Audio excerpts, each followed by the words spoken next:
আজ কথা বলবো ধনু রাশির ২১ নম্বর নক্ষত্র নিয়ে। এই ২১ নম্বর নক্ষত্র হলো ধনু রাশির উত্তরাষাঢ়া নক্ষত্র। এর অধিপতি হলো রবি। এটি একটি অগ্নি রাশি এবং স্বভাবে দ্বৈত। এই নক্ষত্রের মানুষ সত্যানুসন্ধানী হয়ে থাকে। উত্তরাষাঢ়া নক্ষত্রের মধ্যে লক্ষ্যকে ভেদ করার প্রবল শক্তি থাকে। যেভাবে মহাভারতের অর্জুন পাখির চোখকে ভেদ করেছিল, যেভাবে দ্রৌপদীর স্বয়ম্বরে মাছের চোখকে ভেদ করেছিল অর্জুন, সেইভাবেই এই উত্তরাষাঢ়া নক্ষত্রের জাতক জাতিকারা লক্ষ্যকে ভেদ করার সক্ষমতা নিয়েই জন্মায়। এরা দৈবানুগ্রহ দ্বারা অতি দরিদ্র ও মধ্যবিত্ত পরিবারে জন্ম নিয়েও বড় বড় মহান সব কাজ করে থাকে এবং মৃত্যুর পরও পৃথিবীর বুকে বেঁচে থাকে অনন্তকাল। উত্তরাষাঢ়া নক্ষত্রের জাতক জাতিকাদের মধ্যে ভালো মন্দ দুই রকমের গুণই থাকে। মন্দ গুণকে তারা তাদের মন্দ গুণকে কাটিয়ে উঠতে যে মনোবল, সংগ্রাম, সংঘর্ষ, ঐশ্বরিক অনুগ্রহ, সদিচ্ছা প্রভৃতি প্রয়োজন, তার সবই এদের মধ্যে থাকে। এদের মধ্যে ভালো হওয়ার কোনো লিমিট নেই। পুরুষ বলতে যা বুঝি তা এই উত্তরাষাঢ়া নক্ষত্রই সৃষ্টি করে থাকে। এই নক্ষত্রের তেজ এতটাই বেশি যে তা মানুষের মধ্যকার নেতিবাচকতাকে ইতিবাচকতায় রূপান্তর করার শক্তি রাখে। এরা আধ্যাত্মিক জগতে বিরাট ব্যক্তিত্ব সৃষ্টি করতে পারে। এরা সংগ্রামী চেতনার হয়ে থাকে এবং লক্ষ্যের দিকে ক্রমাগত ছুটে চলে। উত্তরাষাঢ়া নক্ষত্রের মানুষ যদি লক্ষ্য নির্ধারণ করে তবে ক্ষিপ্র গতিতে সেই লক্ষ্যের দিকে ছুটে চলে। আর যদি এদের জীবনে কোনো লক্ষ্য না থাকে তবে এদের চেয়ে অধিক হতাশ আর কেউই থাকে না। এদের গতি হলো ঊর্ধ্বগতি। সর্বদাই এরা এদের যোগ্যতা বৃদ্ধি করতে থাকে। পরিবেশ যেমনই হোক না কেন, এরা যেখানেই জন্মাক না কেন, এদের বুদ্ধি ও ভাগ্য বলে এরা সঠিক পরিবেশ ঠিকই অর্জন করে ফেলে। এরা খুব বেশি জীবনী শক্তির অধিকারী। মানুষের জন্য নিজেকে উৎসর্গ করার জন্যই যেন এদের জন্ম হয়। উত্তরাষাঢ়া নক্ষত্রের নিরন্তর ছুটে চলা দেখে অন্যদের মধ্যে উদ্দীপ্ততা সৃষ্টি হয়। এরা ভবিষ্যৎকে আগেভাগেই যেন দেখতে পায়। এরা যেন আগে থেকেই জানে যে এরা বিজয়ী হয়েই ফিরবে। এই জন্য এরা লক্ষ্য অর্জনে চেষ্টার ত্রুটি রাখে না। এদেরকে প্রচুর মানুষ চেনে। এদের মধ্যে অনেক বেশি উদারতা ও মহানুভবতা থাকে। এরা খুব বেশি সুনাম ও প্রশংসাপ্রিয় হয়ে থাকে। মানুষের জন্য কাজ করতে গিয়ে খাওয়া ঘুমও ত্যাগ করে দেয় এরা। এরা রাজার মতো চলে, সিদ্ধান্ত নেয় রাজার মতো। এদের এই আচরণ এদেরকে কারো কাছে মাথা নত করতে দেয় না। উত্তরাষাঢ়া নক্ষত্রের মানুষ প্রথম জীবনে অনেক কষ্ট করলেও ধীরে ধীরে অনেক উচ্চ পর্যায়ে পৌঁছে যায়। বিপরীত লিঙ্গের মানুষকে এরা সময় দিতে পারে না। জীবনের উদ্দেশ্যকে পূরণ করতে গিয়ে এরা এতটাই ব্যস্ত হয়ে পড়ে যে সাধারণ মানুষ নরেন্দ্রনাথ থেকে এরা হয়ে যায় স্বামী বিবেকানন্দের মতো দিক প্রদর্শক। এদের মধ্যে মিথ্যাচার একদমই থাকে না। এরা খুবই ধার্মিক হয়। কথাবার্তায় বুদ্ধিবল, সাহস ও তেজের তীব্রতা লক্ষ্য করা যায়। এরা এতটাই জ্ঞানী হয়ে থাকে, কারো কাছ থেকে যে এরা জ্ঞান নেবে সেটা কিন্তু এরা করে না। সেই জ্ঞান নেওয়ার এদের প্রয়োজনও পড়ে না। কারো অধীনতা এরা সহ্য করে না। পরাধীন জীবন এরা বাঁচতে পারে না। এরা প্রশংসা শোনার জন্য জন্মায়, প্রশংসা করার জন্য নয়। এদের আত্মমর্যাদার যে বোধ তা কিন্তু অত্যন্ত প্রবল। নিজেদের আত্মবিশ্বাস এতটাই বেশি থাকে যে এরা অন্যদের জ্ঞান বুদ্ধি নিয়ে চলতে পারে না। এদের অর্থ সম্পদ সংগ্রাম করে অর্জন করতে হয় ঠিকই, তবে তার জন্য এরা এদের বুদ্ধিকে প্রয়োগ করে থাকে। এদের সম্পদে সহজে সমৃদ্ধি আসে না, কারণ তা যে কোনো সময় যে কোনো কাজে ব্যয় হয়ে যায়। অধিক প্রচেষ্টা বল থাকার কারণে একটানা পরিশ্রম করতে সক্ষম হয় এরা। এদের হাতে সাধারণত ধর্মকাজ ও সংস্কারমূলক কাজই বেশি হয়ে থাকে। ক্ষেত্র বিশেষ এরা আবেগ দ্বারা চালিত হয়, বুদ্ধি বিবেচনা দ্বারা নয়।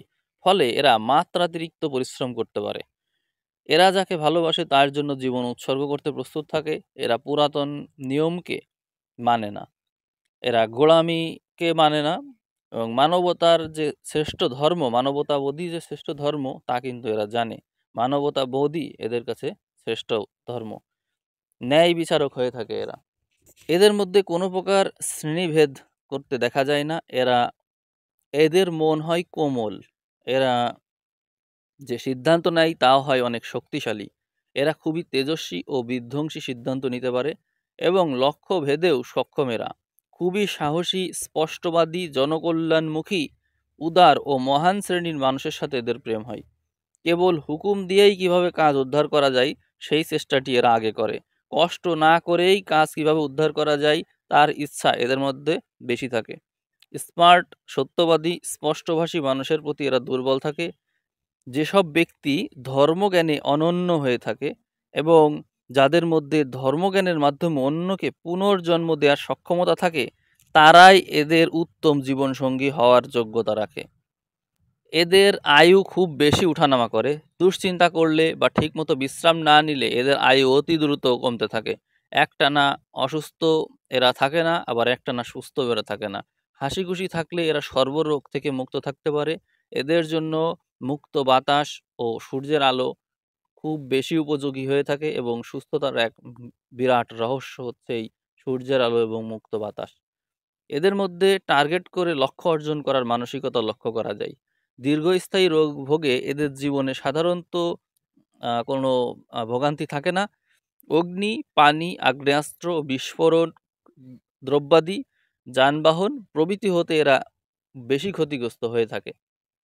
এদের মনোবলই এদের ভাগ্যকে সৃষ্টি করে থাকে এবং এদের মনোবল 0 থেকে 100 হয়ে যেতে পারে।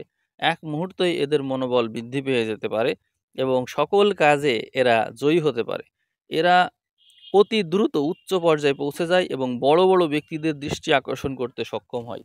সুনাম ও প্রশংসা পেলে এরা জীবনে অনেক বড় বড় কাজ করতে পারে এবং তার জন্য জীবন পর্যন্ত দিতে পারে। প্রশংসা না পেলে এরা ভালো কাজও মন দিয়ে করতে পারে না। মানব ধর্মই এদের কাছে শ্রেষ্ঠ ধর্ম। কুসংস্কারকে এরা একদমই মানে না। এরা হয় বাস্তববাদী এবং তারা চোখের সামনে যা দেখতে পায় তার উপরই এরা আস্থা রাখে। কর্মক্ষেত্রে এরা অত্যন্ত বুদ্ধিদীপ্ততা ও সৃজনশীলতার স্বাক্ষর রাখে। নতুন কিছু আবিষ্কার করার জন্য সাহস ও যে মনোবল প্রয়োজন তা এদের মধ্যে থাকে। পুরাতনকে সরিয়ে নতুনকে পথ করে দিতে এরা ওস্তাদ এবং বিরাটভাবে সংস্কার সাধন করে এরা সমাজকে পরিবর্তনের পথে নিয়ে চলে। প্রচুর ভ্রমণ করতে পারে এরা এবং প্রচুর ছোটাছুটি করতে হয় এদেরকে। এদের বুদ্ধিদীপ্ত কর্ম অন্যদের মধ্যে বিপ্লবী চেতনার জন্ম দেয় এবং তারাও সমাজকে নতুন দিক নির্দেশনা দিতে এগিয়ে আসে। এরা এক কাজে বেশি দিন ধরে লেগে থাকতে পারে না। এদের জীবনে বিদেশ ভ্রমণ থাকে। বারবার কর্ম পরিবর্তন করে এরা এবং এদের মুডও দ্রুত সুইং করে। এদের আয়ে ভারসাম্য থাকে না। এদের আয়ে ভারসাম্য থাকে, অর্থাৎ জীবনে চলার জন্য যতটা অর্থ প্রয়োজন তা কিন্তু এদের থাকে। বারবার কর্ম পরিবর্তন করার প্রবণতা এদের মধ্যে থাকে। সাধারণত এদের জীবনসঙ্গী ও কর্মক্ষেত্রের জন্য এদের প্রচুর ব্যয় করতে হয়। যে কাজ এরা করে তা করে কিন্তু এরা সন্তোষ পায় এবং তার জন্য এরা প্রচুর ব্যয়ও করে। এদের ব্যয়ের দরুন এদের জীবনে অনেক ফাঁড়া যা থাকে, এদের জীবনের অনেক ফাঁড়া কেটে যায় এবং আয়ুও বৃদ্ধি পায়। এদের যে বুদ্ধিবল তা হচ্ছে এদের সবচেয়ে শক্তিশালী জায়গা এবং এদের যে ভাগ্যবল সেটি হচ্ছে এদের জীবনের সবচেয়ে শক্তিশালী জায়গা। এই বুদ্ধি এবং ভাগ্যকে যদি এরা প্রয়োগ করতে পারে, অর্থাৎ বিচার বিবেচনা করে যদি এরা কাজ করে এবং সেই কাজের সাথে যদি সমাজের কল্যাণ নিহিত থাকে, তবে এরা সফল অবশ্যই হয়ে থাকে। তো কেমন লাগলো আজকের আলোচনা অবশ্যই কমেন্ট করে জানাবেন এবং আপনারা কোন বিষয় শুনতে চান পরবর্তীতে সেই বিষয়ে অবশ্যই কমেন্ট করবেন। ধন্যবাদ।